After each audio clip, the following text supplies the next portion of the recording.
All right, so the next problem that we're going to talk about is a problem that's going to end up giving us a whole.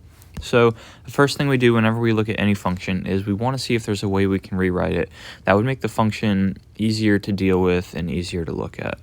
And so we can see with our denominator, right, we can factor out an x from that. We can rewrite it as x times x plus 1, right? We're talking about this. And so the numerator, we can factor based on however you know how to factor. This is how I know how to factor. So x plus 1 times x plus 1. So the second x plus 1 could cancel with this x plus 1 down here. And then we get x plus 1 divided by x. So what we've done is we've just created a hole, or we've just found a hole in our graph. So wherever this term is made 0, we have a hole. And that's going to be at x equals -1. Because when you get those terms to cancel, you have a new function that's a super cool function, but this is just this function with a hole, if that makes sense. So we have to remember that we have a hole at x equals -1. So let's go on to finding our asymptotes, because this new function still has a vertical asymptote, right? It has a vertical asymptote when the denominator x equals 0. When does x equal 0? When x equals 0. So we have a vertical asymptote at x equals 0. And then for horizontal asymptotes, we have a horizontal asymptote when degree on top equals the degree on bottom. Degree on top is 1, and the degree on bottom is 1. So 1 equals 1. So then we do leading coefficient, which is 1, of the numerator, divided by leading coefficient of the denominator, which is 1. So 1 divided by 1 equals 1. So we have a horizontal asymptote at y equals 1. And that would look something like this. All right, great. So now we want to talk about our domain. And so when we are talking about our domain, right, we start off with -infinity to infinity, and then we exclude everywhere that we have a hole or we have an asymptote.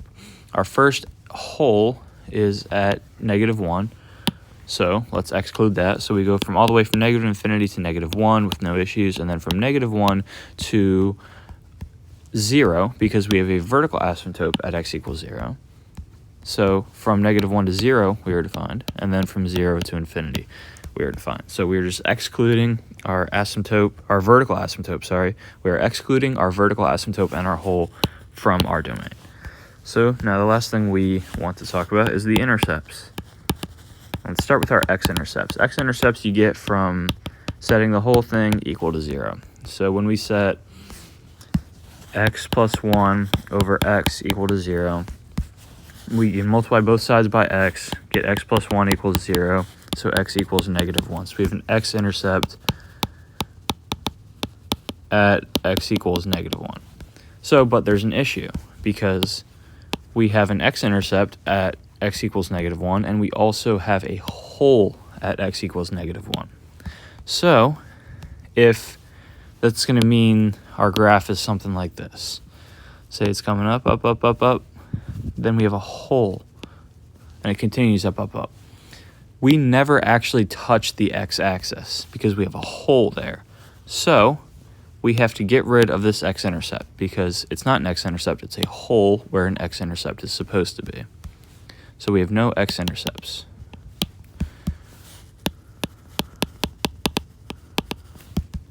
Now for y-intercepts, that's when we just set x equal to 0. So then we get 0 plus 1 over 0, which is, you can't divide by 0. That'll give us undefined. So then we have no y-intercepts. So we have no x-intercept, nor do we have a y-intercept. So now we're going to talk about the first derivative and what information that can give us. So our function is, where is it? X plus 1 divided by x. That's our f of x. So then our f prime of x is going to be a not too bad quotient rule, where we got x plus 1, derivative of that is 1, and then x, and derivative of that is 1. So u prime v minus uv prime over v squared is going to give us x minus x plus 1 all over x squared. So that's x minus 1 all over x squared. These two x's cancel, so we are left with negative 1 over x squared. F prime of x equals negative 1 over x squared. Okay, so now we are going to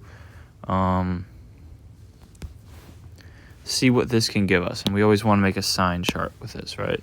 So remember, we have a possible change of signage on our first derivative whenever it is 0 or dne. So we want to say f prime of x equals 0 or dne.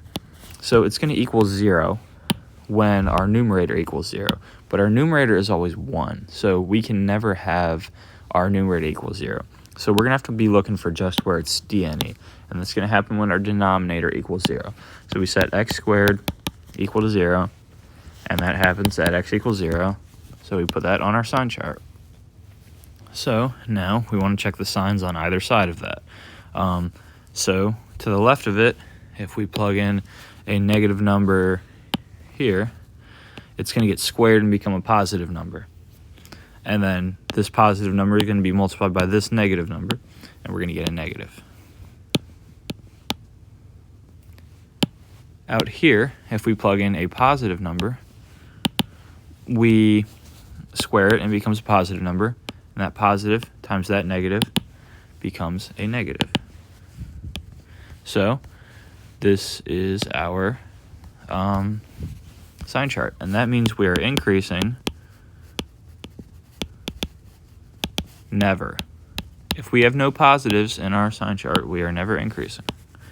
And we are decreasing from negative infinity to 0, and then from 0 to infinity. Remember, we have to exclude our vertical asymptotes from that. That's what this is. This is a vertical asymptote of the first derivative. So we can't be decreasing, nor can we be increasing at a vertical asymptote. So that's why we have to do this and exclude it from our decreasing interval. All right, cool. So now we're ready to move on to the second derivative. So our first derivative is, here, let's just get this down here. So then our second derivative, our f double prime of x, is going to equal, so let's rewrite this as f prime of x equals negative x to the negative 2.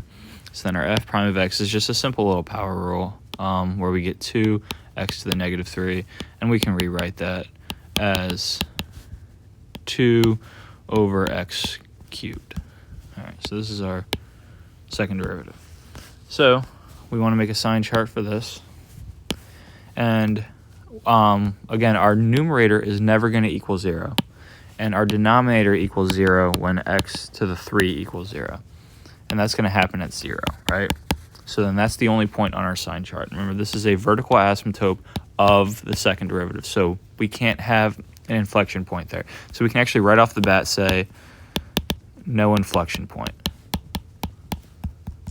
And then also, yeah, for our first derivative, we should also say no maxes nor mins, because we just have asymptotes, right? And those can never be maxes nor mins, nor can they be inflection points.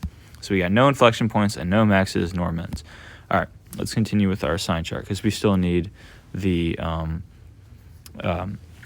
intervals of increasing and decreasing. So to the left of 0, so if we go to our function here and we plug in a negative number,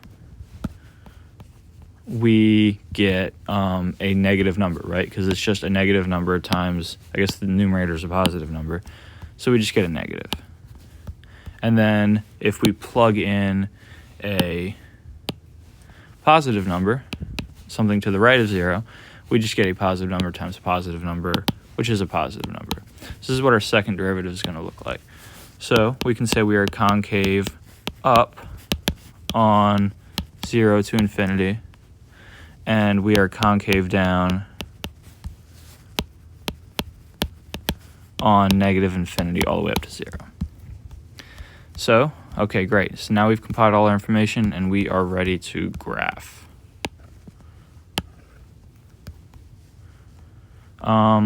And so let's start with our intercepts. Oh wait, we had no intercepts. So let's start with our asymptotes. So we got a asymptote at y equals 1, right?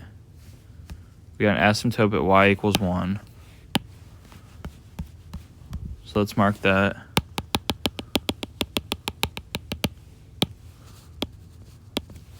Okay.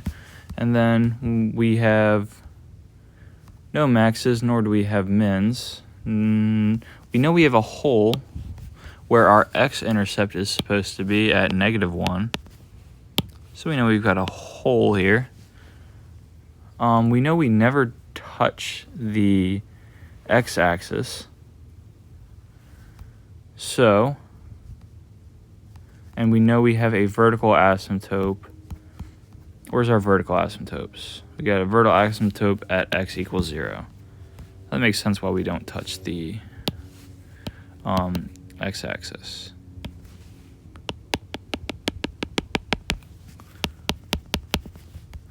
So, and now we can look at our sign chart for our first derivative to determine where we are increasing and where we are decreasing. So we are decreasing from negative infinity to 0.